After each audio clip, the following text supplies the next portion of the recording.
शेतकरी मित्रांनो, पीएम किसान महासन्मान निधी योजनेचा हप्ता मिळालेल्या सर्व शेतकरी बांधवांना आता आतुरता लागलेली आहे ती म्हणजे नमो शेतकरी महासन्मान निधी योजनेच्या 8व्या हप्त्याची। शेतकरी मित्रांनो, आता नमो शेतकरी योजनेचा 8वा हप्ता हा शेतकऱ्यांच्या बँक खात्यात केव्हा जमा होणार, यासाठी कोणकोणती महत्त्वपूर्ण अशी कामे करावी लागणार, ही संपूर्ण महत्त्वपूर्ण अशी अपडेट आपण या व्हिडिओच्या माध्यमातून जाणून घेणार आहोत। तत्पूर्वी मित्रांनो,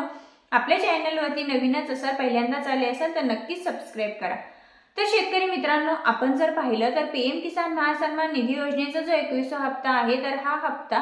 आपल्याला 19 नोव्हेंबर 2025 रोजी आपल्या बँक खात्यामध्ये जमा करण्यात आला आणि त्यानंतर एकंदरीत 10 ते 15 दिवसांमध्ये शेतकरी बांधवांच्या बँक खात्यामध्ये नमो शेतकरी महासन्मान निधी योजनेचा 8वा हप्ता वितरित होणं अपेक्षित होतं। परंतु आज जर आपण पाहिलं तर 1 महिन्यांचा कालावधी उलटून गेलेला आहे आणि तरी सुद्धा शेतकरी बांधवांच्या बँक खात्यामध्ये नमो शेतकरी महासन्मान निधी योजनेचा 8वा हप्ता हा अद्यापही वितरित झालेला नाही आणि त्यामुळे शेतकरी बांधव हा प्रश्न नेहमीच विचारत आहेत की नमो शेतकरी महासन्मान निधी योजनेचा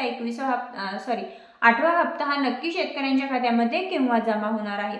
तर मित्रांनो, आपण पुढे जाणून घेणार आहोत की नमोच्या 8व्या हप्त्याची तारीख फिक्स झालेली आहे का, झाली आहे तर तो नक्की शेतकऱ्यांच्या खात्यात केव्हा जमा होणार। तत्पूर्वी मित्रांनो, आपण जर पाहिलं तर नमो शेतकरी महासन्मान निधी योजनेसाठी 90,41,000 शेतकरी बांधव पात्र असणार आहेत आणि एकंदरीत 2 ते 2.5 लाख शेतकरी बांधव असे आहेत की त्यांना नमो शेतकरी महासन्मान निधी योजनेचा 8वा हप्ता हा त्यांच्या बँक खात्यामध्ये जमा होणार नाही। आता याची अनेक कारणे आहेत, यामध्ये सर्वात महत्त्वाचं म्हणजे ज्या कुटुंबातील शेतकरी बांधव इन्कम टॅक्स भरतात अशा शेतकरी बांधवांना नमो शेतकरी योजनेचा 8वा हप्ता हा भेटणार नाहीये। त्यानंतर एका कुटुंबातील एकापेक्षा जास्त व्यक्ती आतापर्यंत जरी पीएम किसान आणि नमो शेतकरी योजनेचा लाभ घेत असाल, म्हणजे पीएम किसानच्या 20 हप्त्यांचा लाभ त्यांनी घेतलेला आहे आणि नमो शेतकरी महासन्मान निधी योजनेच्या 7 हप्त्यांचा लाभ घेतलेला आहे, परंतु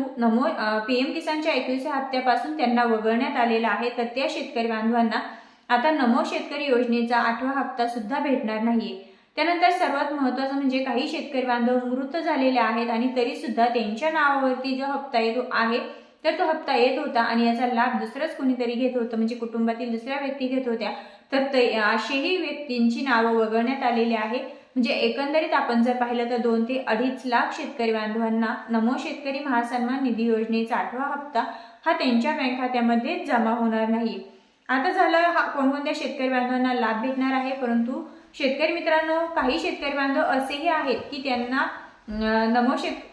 पीएम किसान महासन्मान निधी योजनेच्या 21व्या हप्त्यापासून वगळण्यात आलं, परंतु ते एका कुटुंबातील एकापेक्षा जास्त व्यक्ती त्यांच्या कुटुंबातील लाभ घेतही नव्हत्या। काही शेतकरी बांधव इन्कम टॅक्सही भरत नाही तरी सुद्धा त्यांना यातून वगळण्यात आलेलं आहे। याचं एकमेव कारण आहे की तुमची केवायसी प्रक्रिया कंप्लीट नाही, तुमचं लँड रेकॉर्ड येस नाही, तुमचं आधार हे तुमच्या बँकेला लिंक नाही किंवा मग तुमचं फार्मर आयडी कार्ड कंप्लीट नाही। या 4 ऑप्शनपैकी एक जरी ऑप्शन तुमचं नो राहिलेलं असेल तरी सुद्धा पीएम किसान महासन्मान निधी योजनेच्या 21व्या हप्त्यापासून तुम्ही वंचित राहिलेले आहात। मग शेतकरी मित्रांनो, जर तुम्ही पीएम किसानच्या लाभासाठी पात्र असाल आणि तरी सुद्धा तुम्ही जर वंचित राहिलेले असाल तर मात्र तुम्ही लवकरच चौकशी करून घ्यायची आहे की आपलं कोणतं ऑप्शन नो राहिलेलं आहे आणि ते ऑप्शन तुमचं यस करून घ्यायचं आहे, जेणेकरून येणाऱ्या काळामध्ये आता नमोचा 8वा हप्ता जो शेतकऱ्यांच्या बँक खात्यामध्ये जमा होणार आहे त्यामध्ये तुम्ही सुद्धा पात्र ठरू शकता। तर शेतकरी मित्रांनो, आता शेतकऱ्यांना पडलेला महत्त्वाचा प्रश्न, काही शेतकरी बांधव असा प्रश्न विचारत आहे की नमो शेतकरी महासन्मान निधी योजनेचा जो 8वा हप्ता आहे हा 8व्या हप्त्याचा कालावधी संपलेला आहे, मग आता नमोचा 8वा हप्ता आणि नमो शेतकरी योजनेचा 9वा हप्ता हे दोन्ही हप्ते आम्हाला एकत्र येणार का, म्हणजे नमोच्या 8व्या हप्त्याचे 2,000 रुपये आणि 9व्या हप्त्याचे 2,000 रुपये असे एकूण 4,000 रुपये आमच्या बँक खात्यामध्ये जमा होणार का। तर शेतकरी मित्रांनो, अद्याप मात्र कुठलीही अशा प्रकारची अपडेट नाहीये की नमो शेतकरीचा 8वा हप्ता आणि नमोचा 9वा हप्ता हे दोन्ही हप्ते एकत्र जमा होईल, कारण आपण जर पाहिलं तर नमो शेतकरीच्या 8व्या हप्त्याची तारीख अद्यापपर्यंत डिक्लेअर व्हायला हवी होती, परंतु आजच्या पोझिशनमध्ये आपण जर पाहिलं तर अद्यापही नमो शेतकरी महासन्मान निधी योजनेच्या 8व्या हप्त्याबद्दल राज्य सरकार असेल किंवा मग कृषी विभाग असेल कुणाकडनंही कुठलीही अपडेट समोर येत नाहीये की या तारखेला नमोचा 8वा हप्ता जमा होणार आहे। परंतु आपण जर सोशल मीडिया मार्फत जर माहिती जाणून घेतली तर मात्र जानेवारीच्या पहिल्या आठवड्यामध्ये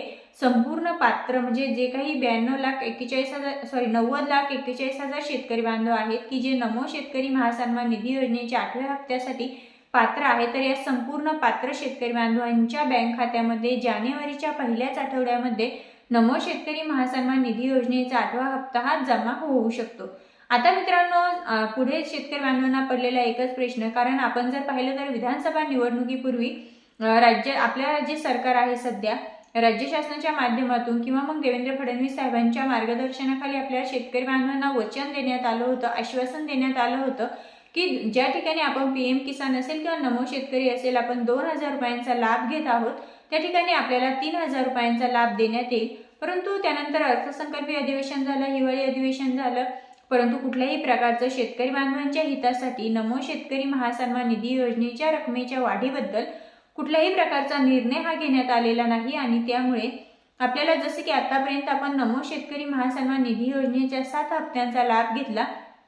जो की प्रति हप्ता 2000 रुपये असा घेतला, तर त्याच पद्धतीने आता नमो शेतकरी योजनेचा 8वा हप्ता सुद्धा आपल्याला प्रति शेतकरी 2000 रुपयेच आपल्या बँक खात्यामध्ये जमा होणार आहे। तर शेतकरी मित्रांनो, आजच्या व्हिडिओमध्ये आपण नमो शेतकरी महासन्मान निधी योजनेबद्दल शेतकरी बांधवांना जे काही सर्व प्रश्न पडलेले होते ती संपूर्ण अपडेट जाणून घेण्याचा प्रयत्न केलेला आहे। माहिती योग्य वाटल्यास आपल्या इतर शेतकऱ्यांपर्यंत नक्की शेअर करा आणि अजूनही जर तुमचे काही प्रश्न असतील तर कमेंट्समध्ये नक्कीच विचारा। पुन्हा भेटूया अशाच माहितीसोबत, तोपर्यंत जय हिंद, जय महाराष्ट्र।